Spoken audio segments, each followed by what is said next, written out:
Salut, ici Raisin. Vous écoutez Sport en vrac au 103.5 Cool FM. Au 103.5 Cool FM, vous écoutez Sport en vrac.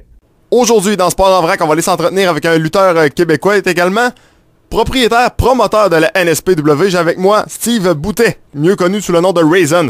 Salut Steve, ça va bien?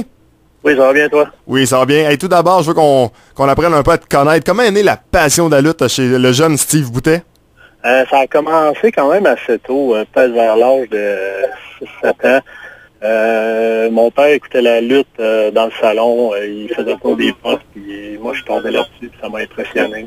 Puis un petit peu plus tard, mon grand frère Marc m'a emmené voir un show de lutte au Colisée de Québec. C'est là que j'ai tombé en amour avec la lutte, avec ce sport-là. Qui t'a entraîné et comment vient l'idée de justement essayer de participer en tant que lutteur? Ben, l'idée, c'est... depuis que j'étais petit, moi puis Damien Cyr, on faisait des combats de lutte dans le gazon, comme pas mal tous les enfants ont déjà fait. Après ça, il y a eu la CCW qui a ouvert à Québec. Il y avait Kevin Martel, Sonny Warcloud qui donnait des cours de lutte, puis je me suis inscrit, puis c'est là que ça a commencé. Donc, c'était Sonny Warcloud qui t'a instruit le monde de la lutte. On sentait que Sonny était un peu dur à l'époque. J'ai vu ce gars-là manger des coups de chaise. C'est un gars, j'imagine, qui devait être relativement sévère en tant que professeur. Je me trompe-tu?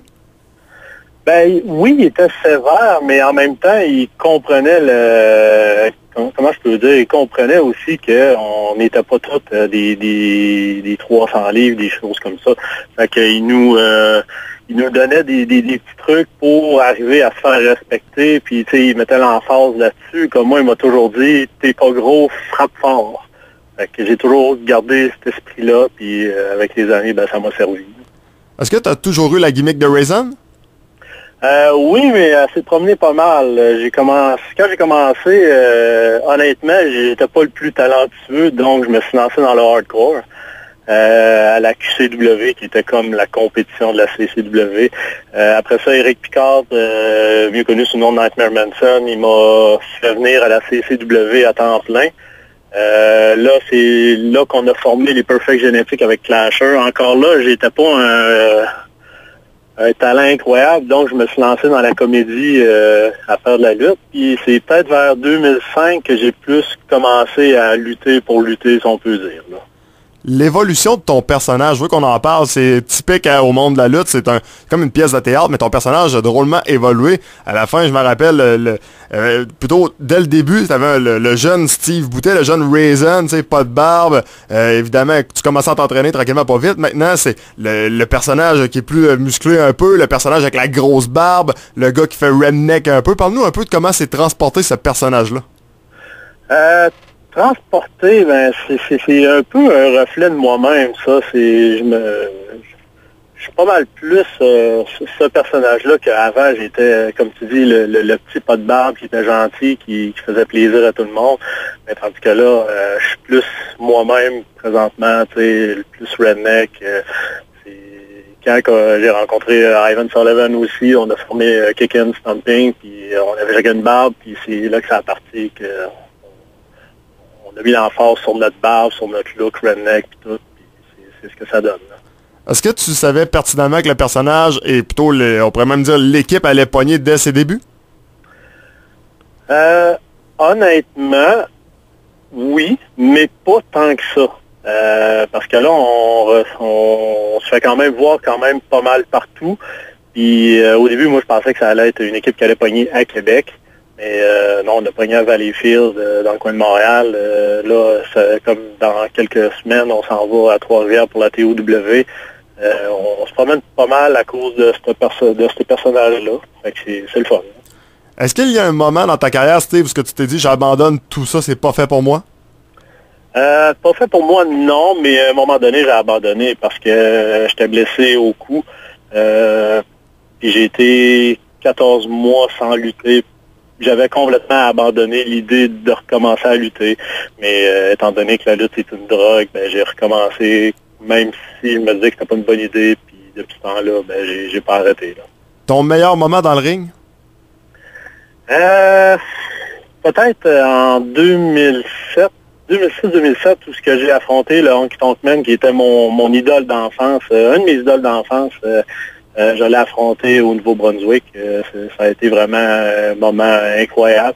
Puis aussi mon match avec Yvan contre Eddie Edwards puis Davey Richards, les American Wolves qu'on a eu l'an dernier. C'est pas mal mes 2 meilleurs moments. Là. Tu parles des Wolves maintenant qui sont rendus dans la TNA. Tu as fait beaucoup de rencontres. Est-ce que c'est ces 2 rencontres-là, typiquement, que tu peux dire que c'était les plus belles rencontres? Définitivement, ma plus belle rencontre dans la lutte, c'est Kevin Steen. Ce gars-là a toujours été honnête avec moi. On a toujours été des bons chums. On est encore des bons chums. Il m'a beaucoup aidé. Puis, sans faire, si la NSPW est ce qu'elle est présentement, c'est en grosse partie grâce à Kevin Steen. Il m'a donné vraiment beaucoup de coups de main. C'est sûr qu'il y a toute l'équipe de bénévoles, Sébastien Junot, Paul-André Dubé, Michael Bisson qui fait un job incroyable au niveau du scriptage, puis tous les lutteurs. Mais Kevin Steen m'a donné vraiment un gros coup de main, mettons, en arrière-scène, beaucoup. Et ça, je le remercierai jamais assez. Côté promoteur maintenant, côté le gars qui gère la NSPW, depuis quand c'est arrivé dans le monde de Steve Boutet de devenir un propriétaire, un promoteur, et pourquoi? Le pourquoi, c'est pas ce que certains pensent à cause que j'étais plus booké à quelque part, mais non, c'est vraiment la passion de la lutte. C'est que j'étais scripteur à la PWA dans Port-Neuf, puis je pouvais pas faire ce que je voulais, si on peut dire. Donc, j'ai décidé que avec les contacts que j'avais, que je pouvais partir quelque chose pour moi-même. Puis c'est là qu'en octobre 2008, la NSPW est née. On parle de la NSPW et maintenant, c'est sûr que c'est une des meilleures fédérations au Québec. Ça a même été élu la meilleure fédération au Québec. Mais ça n'a pas toujours été aussi rose. À ses débuts, ça s'est fait à Pont-Rouge de mémoire. Et il y avait quoi, une vingtaine, une trentaine de personnes tout au plus lors de plusieurs des spectacles? Oh, au début, c'était triste. C'était des 30, 40 personnes. Puis quand on pognait au-dessus de 75 personnes, on était fous comme des balais. Là. Mais oui, ça a vraiment évolué. Tout le monde a poussé dans la même direction. Puis c'est sûr qu'il y a eu des occasions qui sont présentées, des opportunités comme s'en venir à Québec au bon moment. C'est sûr que c'était quelque chose qu'on voulait faire depuis le début, mais on se disait qu'il y avait déjà la R2W qui était vraiment établie solidement à Québec. On s'est dit, si on s'en va à Québec, avec ce qu'on avait au début de la NSPW, on se serait fait manger tout rond. On a attendu le bon moment. Je sais pas si c'est un addon incroyable ou je sais pas. La R2W a fermé alors que nous autres, on produisait notre premier gros gala à Québec. Donc, ça a été vraiment un addon vraiment positif pour nous autres. D'être encore plus impliqué, non seulement comme lutteur, d'être maintenant propriétaire, promoteur. Qu'est-ce que ça l'a apporté de plus en tant que lutteur pour Steve Boutet? J'imagine que ça apporte une certaine facette de plus. J'ai soudainement plus d'amis. Dans la lutte, mais ça doit être un peu partout. Mais honnêtement, non. Pour le côté lutteur, non, parce que j'essaie vraiment de séparer les deux, Raisin, le lutteur, puis Steve Boutet, le promoteur. J'essaie carrément de pas mélanger les deux. C'est sûr que ça m'a fait rencontrer du monde beaucoup plus, qui ont fait qu'ils ont parlé à d'autres mondes de moi, qui ont fait que j'ai lutté dans d'autres fédérations. Donc, c'est sûr que ça l'a aidé, mais comme je dis, j'essaie vraiment de séparer les deux, Raisin et Steve Boutet, que c'est deux personnes complètement différentes. Ton meilleur coup, Steve, en tant que promoteur? Mon meilleur coup en tant que promoteur, je pense que c'est vraiment d'être venu à Québec. Mais si on parle d'un gala que je suis plus fier, c'est probablement le tournoi Polo qu'on présente à chaque année, là, au mois de novembre. J'imagine qu'à la venue de Tommy Dreamer aussi, qui est arrivé il y a quelques mois, ça fait partie des bons coups que tu as fait? Oui, c'est sûr que le monde sont nostalgiques de la ECW, donc c'est sûr que quand on faisait venir des anciens de la ECW, que ce soit Lance Storm, Rhino ou Tommy Dreamer, c'est sûr que Steve Corino, ça a attiré beaucoup de monde parce que justement le monde sont nostalgiques de la ECW.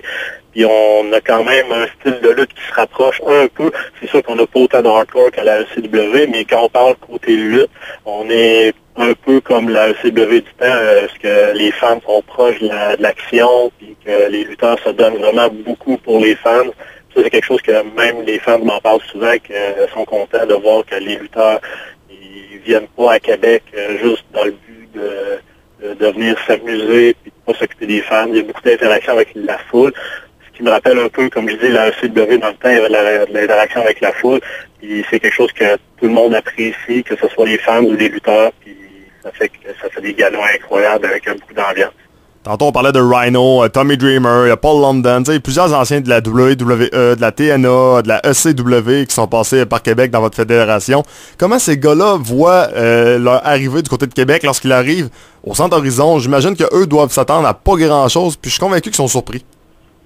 Oui, ils sont vraiment surpris. La plupart s'attendent, mettons, d'arriver ici puis d'avoir peut-être, mettons, 150 personnes dans la foule. Puis quand ils voient la salle pleine comme au mois de mai, Tommy Dreamer, il n'en revenait pas. Là, il s'attendait vraiment pas à ça. Puis il a vraiment été surpris. Puis il a vraiment adoré son expérience.